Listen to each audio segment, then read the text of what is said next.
Welcome back there, all of you guys, all you subscribers, YouTubers, video people. It's Big Sammy at you guys. Hey, so we're doing some brake work on the Mercedes B-Class 250 E electric drive, as you see. Just going to make a, well, not so quick video, but, you know, something that might help you guys. So we're doing some brake work. I was going to use some new brakes. I ordered some brakes off of maxbrakes.com. Unfortunately, they came back the wrong size. So what I did is I got my rotors returned, resurfaced, if you will. Here you go. Those are the old rotors. Don't worry, they checked them for specs, and they are spec'd to where we can get some more life out of them. Pretty much what they were doing, and let's go back to the back here. I'll show you guys what they look like and see if you can look in there. So if you guys can look at that right there, see how they're kind of crusty and rusty. That was the front brakes too. They were grooved. The old pads are right here. You can see where they're grooved a little bit.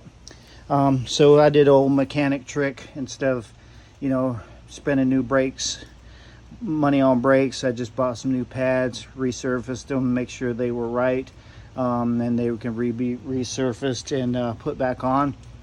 But what I wanted to show you guys is I've never seen anybody do this on these cars. So like I said, this is a Mercedes 2017 Mercedes B-Class 250E electric drive, if you will.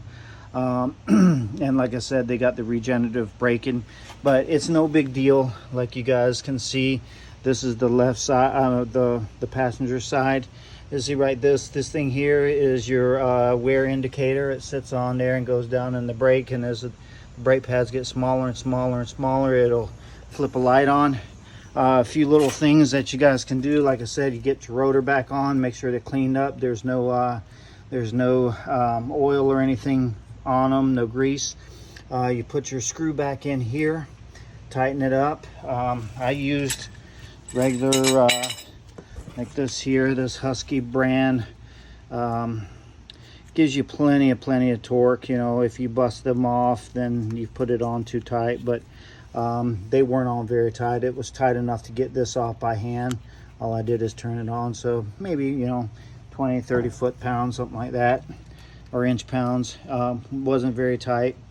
Let's see, let's go on the other side here real quick. Those are the tools you're going to need. You're going to need a 13 millimeter. I think that's what this one is.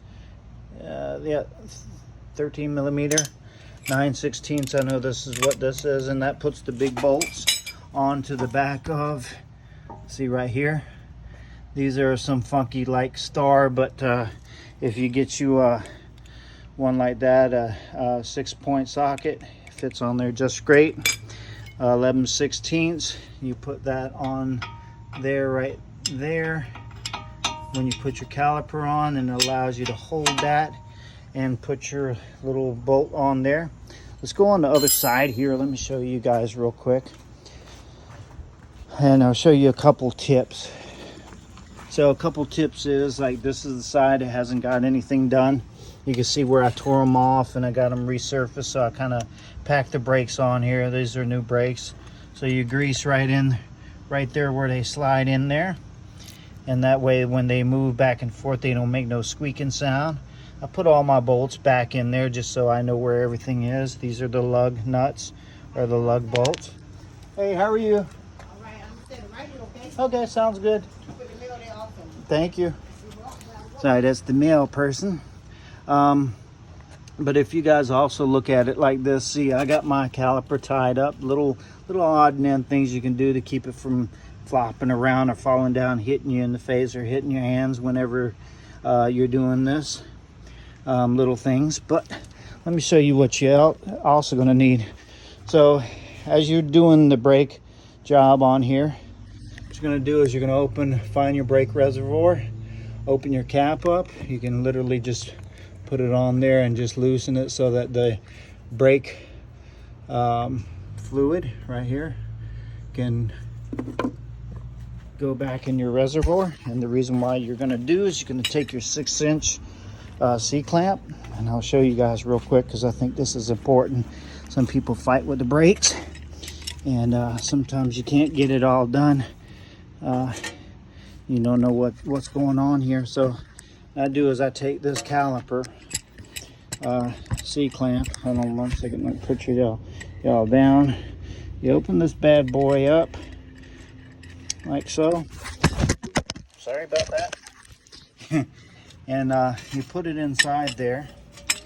You put that side on the brake caliper there, and you try to get it right there in the middle of that piston. Now let me show you what we're going to do here, and I'll crank this down like this. You're spinning it in there. Spin it, spin it, spin it, spin it, spin it, spin it, spin it, spin it, spin it, spin it, spin it. And once you get in there, you'll see, watch that piston. See how that piston's moving back? Now you don't want to force it if it doesn't go. Make sure your cap is off.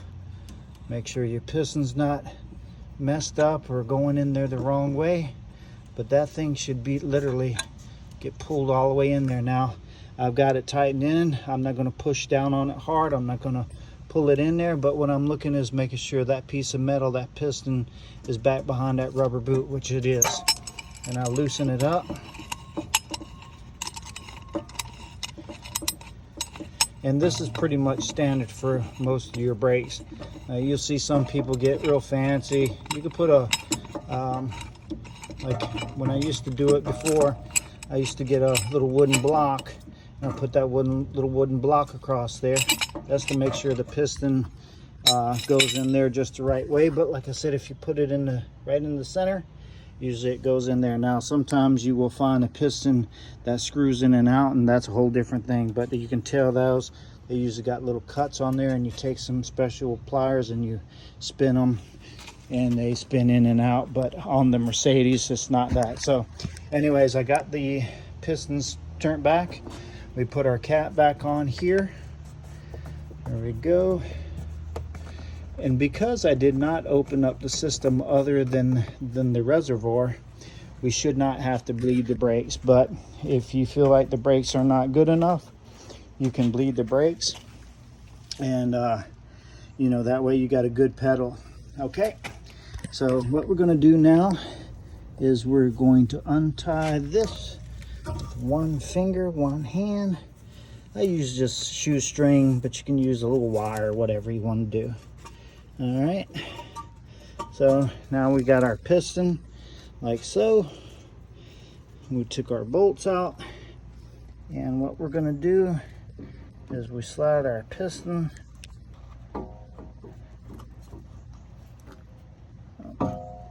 maybe we should put our wiring out first. All right.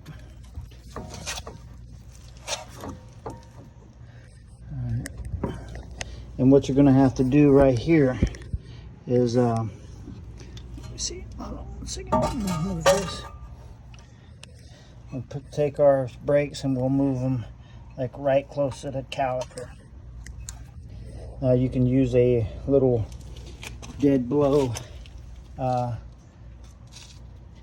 little hammer. I don't suggest a regular metal on metal, but if you don't have anything, you can't get it, then find you a block of wood or something like that. We're going to use some back of the rubber pliers, and we're just going to get that brake, get right in there. You see that? Now it's closed up a little bit. There we went. It's tight there, and then we'll get that in. And see, that's nice and tight. Now your caliper should sit right over there. Pick your caliper back up.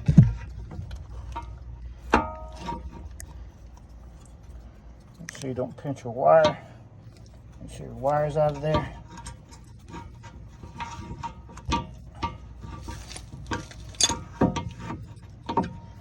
All right.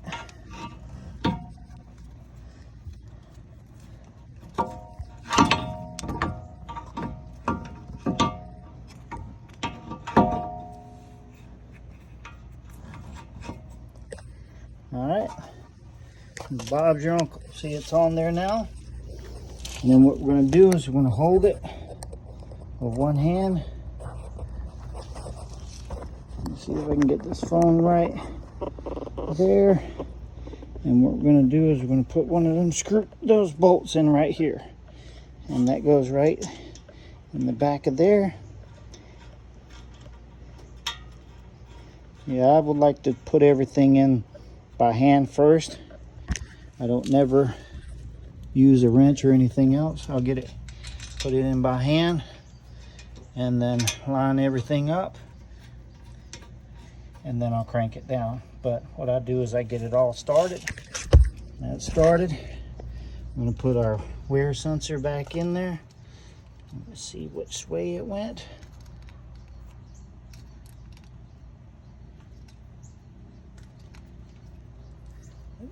Like that.